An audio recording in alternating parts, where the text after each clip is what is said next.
عَمَّ يَتَسَاءَلُونَ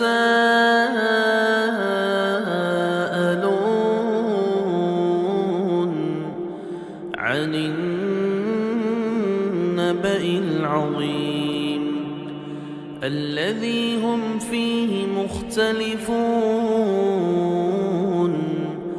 كَلَّا سَيَعْلَمُونَ ثُمَّ كَلَّا سَيَعْلَمُونَ. அஸ்ஸலாமு அலைக்கும் வரஹ்மத்துல்லாஹி வபரகாத்துஹு. அல்ஹம்துலில்லாஹ் ஸலாத்து வஸ்ஸலாமு அலா ரசூலில்லாஹ் முஹம்மது இப்னு அப்துல்லாஹ் அம்மா பஅத். அன்பிற்குரிய சகோதரர்களே, எதிர்வரக்கூடிய 14ஆம் திகதி அன்று இலங்கையிலே பொது தேர்தல் நடைபெற இருக்கிறது இன்ஷா அல்லாஹ்.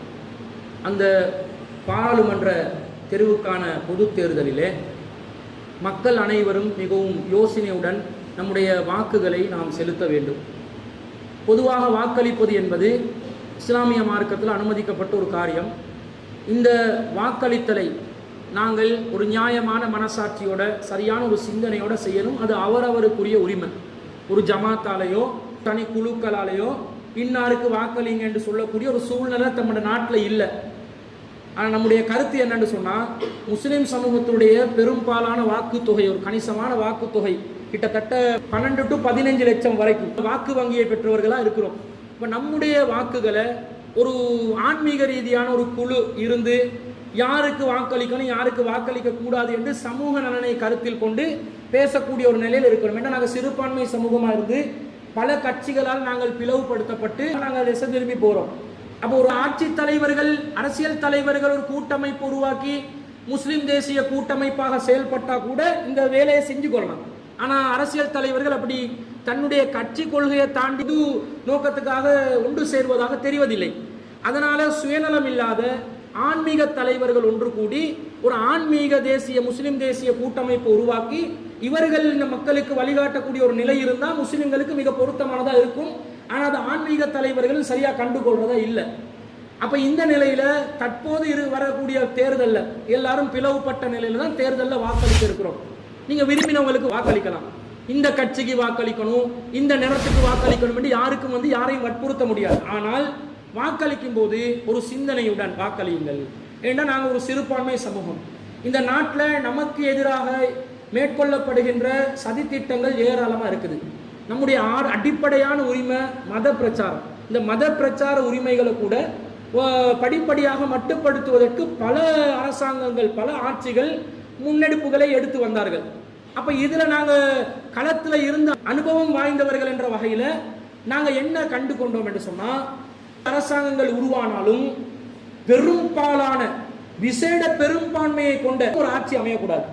அப்படி அமைஞ்சிச்சென்று வைங்களேன், நமக்கு எதிரான சட்ட ரீதியான தாக்குதலை அவர்கள் நடத்த ஆரம்பிப்பார்கள். ஏன்னா பாராளுமன்றத்தில் 225 சீட்டு, அதில் 150 75 என்று வந்துச்சுன்னு வைங்களேன், 3ல் 2, ஒரு சாராருக்கு 3ல் 2, இன்னொரு சாராருக்கு 3ல் 1 என்று வந்தால் நிறைய சட்டங்களை மாற்றலாம். இலங்கை அரசியல் சாசனத்தில் 16வது உறுப்புரை முஸ்லிம்களுக்கும் பிற சமூகங்களுக்கும், சிறுபான்மை சமூகங்களுக்கு அல்லது பெரும்பான்மை சமூகங்களை சேர்ந்தவர்களுக்கும் விசேடமான சட்டங்களுக்கு அனுமதி வழங்கப்படுற ஒரு சருத்து இருக்குது, ஒரு உறுப்புரை இருக்குது. அது என்ன செய்யறான்டா, இலங்கை அரசியல் சாசனம் தான் தாய் சட்டமாக இருந்தாலும் இந்த தாய் சட்டத்துக்கு விதிவிலக்காக சிறுபான்மை இனங்கள் அல்லது விசேட சட்டங்கள், கலாசாரங்கள், அனுஷ்டானங்களை மக்கள் கடைபிடிப்பார்களேயானால் அவர்களுக்கு இந்த தாய் சட்டம் எதிராக நிற்காது என்ற ஒரு அற்புதமான ஒரு வாசகத்தை எழுதி வச்சிருக்கிறார். இதனூடாகத்தான் யாழ்ப்பாணத்து மக்கள் தேச வளமை சட்டத்தை கடைப்பிடிக்கிறாங்க, கண்டி மக்கள் அந்த கண்டியன் லோவை கடைப்பிடிக்கிறாங்க, முஸ்லீம்கள் முஸ்லீம் விசேட சட்டத்தை நாங்கள் கடைப்பிடிக்கிறோம், திருமணம் மற்றும் விவாகரத்து சட்டம், இன்னும் பல சட்டங்களை நாங்கள் அனுபவிக்கிறோம். இதுல நமக்குள்ள பிரச்சனை என்னன்னா, நம்ம இந்த சட்டத்தை விட்டு கொடுக்கவே முடியாது. ஏன்னா இது மார்க்கத்தோட சம்பந்தப்பட்ட சட்டங்கள், மார்க்கத்தில் அடிப்படையான சட்டங்கள், சப்ஸ்டான்ஷியல் லோ, இது மார்க்கத்தோட அடிப்படையாக வந்த சட்டங்கள். இப்போ உதாரணமாக பலதார மனத்துக்கு ஆண்களுக்கு அனுமதி என்பது மார்க்க ரீதியாக உண்டு. இது யாரும் ஒரு முஸ்லிம் தலைவர் ஒருத்தர் உருவாக்கின ஒன்று இல்லை, மார்க்க ரீதியாகவே வந்தது. இதை விட்டு கொடுக்க முடியுமா? விட்டு கொடுக்க முடியாது. ஆனால் பலதார மனத்துக்கு சில முறைமைகளை நாங்கள் ஏற்படுத்த வேண்டும், அதுல மாற்று கருத்து இல்லை. ஆனா இதை இல்லாமலே ஆக்கணும் என்று யாராவது கோஷம் எழுப்பினா, இது இல்லாம ஆக்கணும் என்று யாராவது சொன்னா, ஒன் கண்ட்ரி ஒன் லா மீண்டும் வந்தா என்ன நடக்கும்? நமக்கு அதுல பாதிப்பு வருமா இல்லையா? ஏனைய சமூகத்தவர்கள் அவர்களுடைய கலாச்சார அடிப்படையில் வந்ததுனால கலாச்சாரங்கள் மாற்றம் அடையும். காலத்துக்கு காலம் அது நவீனமயப்படுத்தப்படும். ஆனா மார்க்கம் மாற்றம் அடையாது, நவீனமயப்படுத்தப்பட முடியாது. இருந்ததே தான் நாங்கள் செயல்படுத்தணும் என்ற வகையில நமக்கு பலவிதமான பாதிப்புகள் வரும்.